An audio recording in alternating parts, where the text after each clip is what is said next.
E já estamos de volta ao vivo e em cores. Obrigado pelo seu carinho, por sua sintonia, por sua audiência. Hoje estamos falando sobre vitaminas, gente. Suplementação. Se tem alguém nesse planeta que entende do assunto, está aqui hoje. Dr. Diogo Anderli, neurocirurgião. Então ele entende nossa cabeça, é um papo cabeça hoje aqui, gente. E nutrólogo aí. Então aceitou o nosso convite para falar sobre essa realidade. Doutor, assim, eu sei que aproveitar que o senhor é nutrólogo. Tem muita gente assim que faz essa experiência aí do jejum, né? Eu quero aproveitar e fazer uma pergunta assim, minha também me interessa, porque eu também faço. Como é que é esse lance do jejum? Tem jejum intermitente? Aproveitando assim a sua especialidade nutrólogo, aí, já que a gente está falando de alimentação, de complementação de vitamina. Fala um pouquinho, explica para nós. Doutor. Certo. Bom, o jejum intermitente, né, é uma... Primeiro, jejum é importante fazer? É bom fazer jejum? Sim, é bom. Não são todas as pessoas que se adequam e, enfim, é mais uma questão de adequação. Ok. E não é todo mundo que consegue fazer de forma correta. Tá. Mas o jejum intermitente é uma ótima opção para você associar em pacientes, principalmente que estão precisando emagrecer, diminuir, às vezes, risco de diabetes mellitus tipo 2, mas tem que saber fazer, tem que ser feito sob orientação. A ideia do jejum intermitente é consumir as reservas, né, durante o período que você está sem comer, consumir as reservas de açúcar que você tem guardado no corpo, que é o glicogênio, para poder utilizar como fonte de energia a gordura. Essa é a proposta. Além de várias orientações em relação à ingestão líquida que tem que ter, a alimentação correta ao quebrar o jejum, já que estamos falando de vitamina, dá para a gente fazer um link aqui. Claro. A vitamina B6, a piridoxina, ela está presente no levedo de cerveja, em algumas amêndoas, fígado de boi, algumas carnes de galinha, algumas hortaliças tem, cereais. O problema dessa vitamina B6 é que quando você moe, você congela, quando você faz a cocção desses alimentos, você perde muito a disponibilidade dessa vitamina. O princípio ativo dela. Exatamente, da piridoxina, o piridoxal, enfim. E daí o que acontece? O indivíduo que está fazendo jejum intermitente, ele normalmente tem uma dieta rica em proteína, né? E deve ter, para não perder a massa muscular. Quanto mais proteína você ingere, maior a quantidade de aminoácidos que o teu corpo tem que lidar. E a piridoxina é extremamente importante nisso aí. Quanto mais aminoácido você está colocando para dentro do corpo, maior a necessidade do uso da piridoxina. A outra coisa é que ela fica armazenada no glicogênio, que vai ser espoliado durante o jejum. Essa é a proposta, para você poder consumir gordura. Ou seja, você acaba perdendo piridoxina. E uma outra coisa é que durante o período de jejum, o nosso cérebro funciona com duas substâncias. Uma é a glicose, que normalmente ele funciona. Mas quando a gente entra em jejum, ele acaba funcionando com substâncias derivadas da gordura, que são os corpos cetônicos. Então fica 25% de glicose e 75% de corpos cetônicos. Só que tem que ter glicose. A piridoxina auxilia o fígado na formação dessa glicose. Então, ela é importante nesse aspecto também.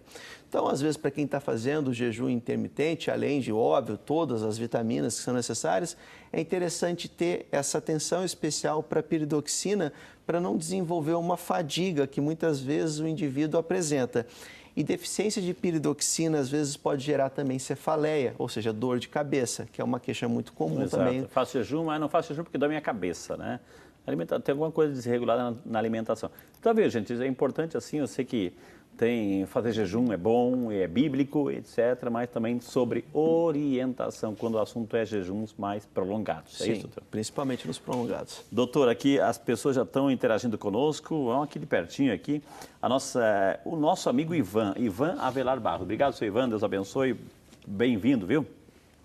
O que cura a perda de proteína alta proteinúria, isso?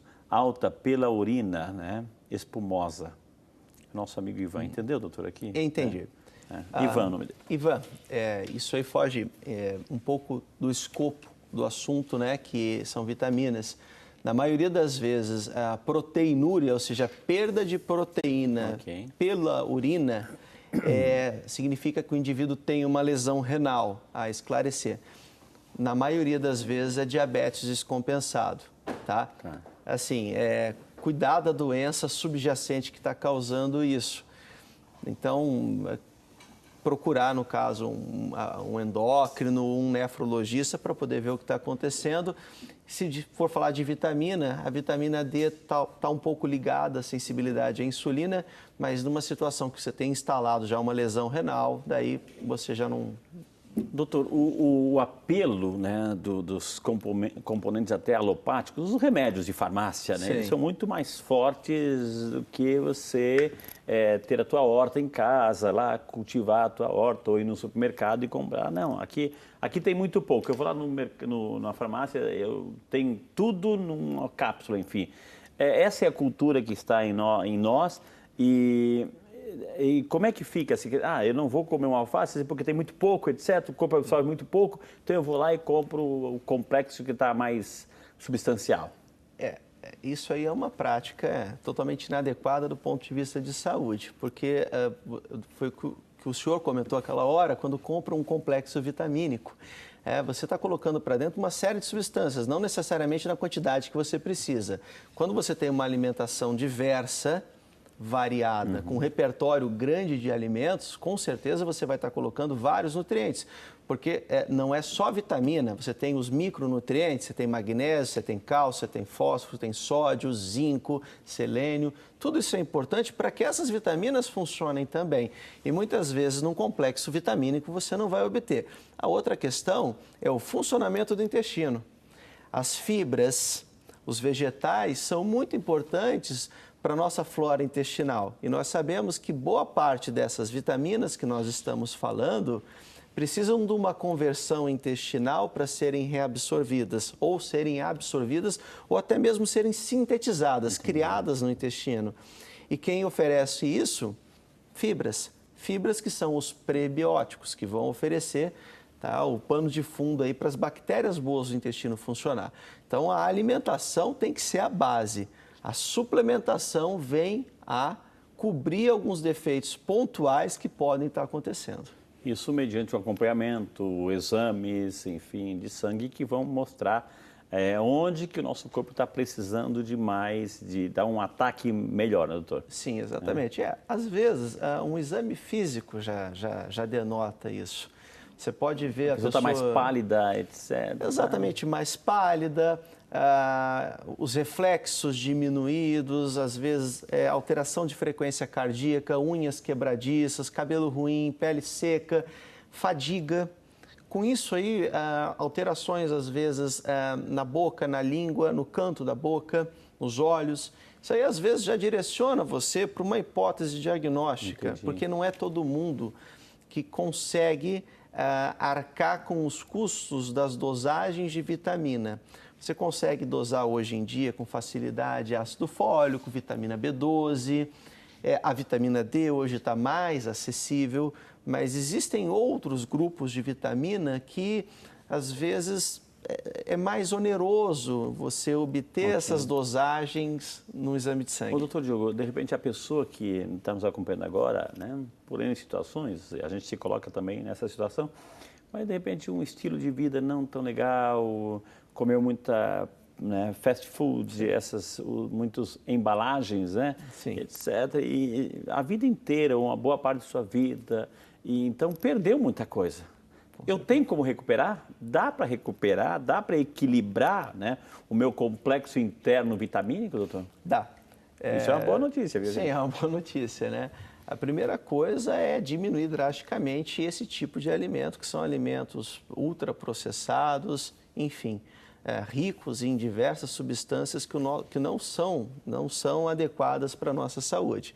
Então, primeiro, eliminar isso aí ou diminuir, assim, significativamente. Entendi. E depois você começar a obter uma alimentação, comer comida de verdade, né? Poder se alimentar de comidas em variedades e quantidades, qualidades distintas, para você obter isso aí. E a suplementação entraria nesses hiatos, no que tem de deficiência, no que está precisando. no que você consegue constatar clinicamente ou às vezes através de exames laboratoriais. Entendi.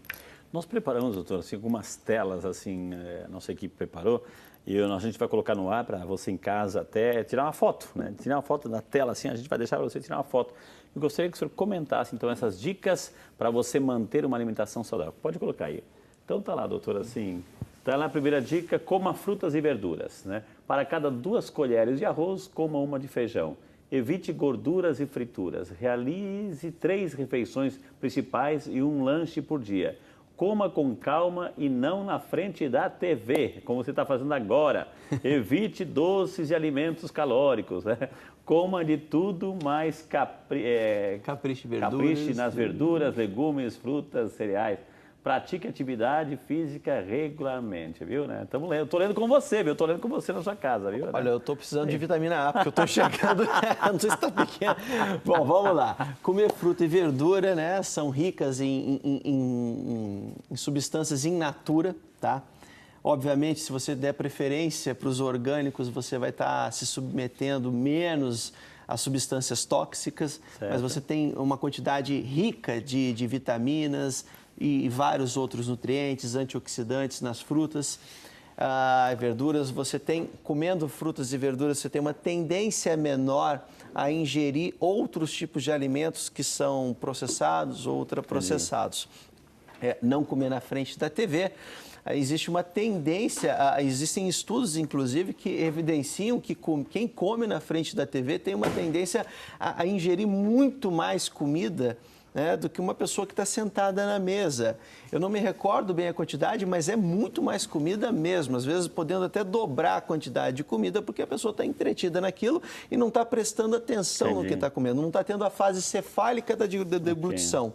Ou seja, não está produzindo substâncias, por exemplo. Esse é um vício, doutor, é um vício, não é só televisão, não. É celular. É celular, é tablet, é computador, isso é um vício que entrou na nossa cultura, doutor. Sim, exatamente, é um vício. Inclusive, o Guia Alimentar para a População Brasileira, que é o que guia...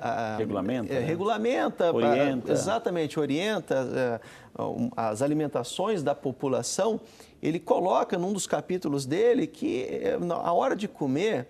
É um momento sagrado, né? Exatamente, é sagrado. É um momento seu. Você tem que estar perto de pessoas agradáveis, não deve comer vendo TV, tem que desligar o celular ou deixar de lado, prestar atenção no que está fazendo. Atenção, papais, mamães aí que vão jantar, almoçar e quer colocar o seu filho na mesa junto, mas para agradar, coloca um celular, está acabando.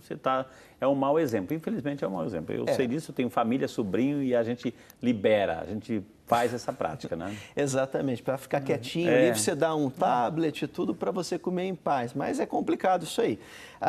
Comer várias vezes ao dia, 3 vezes ao dia, um lanche, isso é interessante. Hoje em dia a gente sabe que tem que ser individualizado. Não é todo mundo que precisa fazer dessa forma. Existem indivíduos que, para ter um padrão alimentar adequado, tem que ter uma distribuição durante o dia para não ter um aumento do apetite significativo, tá? A questão do lanche é que, de preferência, que seja algo saudável, uma fruta ou até mesmo algo meio que fit, né? Entendi. Hoje em dia, as nossas nutricionistas, elas nos orientam muito bem de preparações específicas. Doutor, aqui uma pergunta aqui lá de Assis Chateaubriand, no Paraná. Obrigado, a nossa amiga Albertina Vitola Benedito. Dona Albertina, um beijo para a senhora. Muito obrigado, viu, que está conosco. Quero saber se tomar um comprimido de Polifer, talvez, por dia, o que pode acontecer? Deve ser um complexo, né, doutor? Assim, nossa amiga Albertina, doutor. Polifer. Eu desconheço de nome a substância. Tudo depende, né? O que é que tem nesse Polifer? Se for indicação? Se tiver uma indicação, o médico acompanhando, sem problema nenhum. Às vezes é um polivitamínico, com alguma quantidade de oligoelementos, ferro, por exemplo, e às vezes a pessoa está saudável e aquilo ali não está sobrecarregando ela. Então, em tese, não tem problema, mas de fato eu não sei, porque tem assim, N nomes, N nomes comerciais. Maravilha, gente. Quantas informações começaram a chegar as perguntas. Eu quero mais, eu quero mais. Aliás, é você que me dá pauta aqui pro doutor. Assim, eu vou criando as minhas perguntas, mas eu preciso da sua. Você é importante para mim, porque a sua pergunta vai ajudar a se manter o programa, viu? Então, vai ligando, vai participando, vai interagindo conosco. Mais no intervalo, a gente volta para você.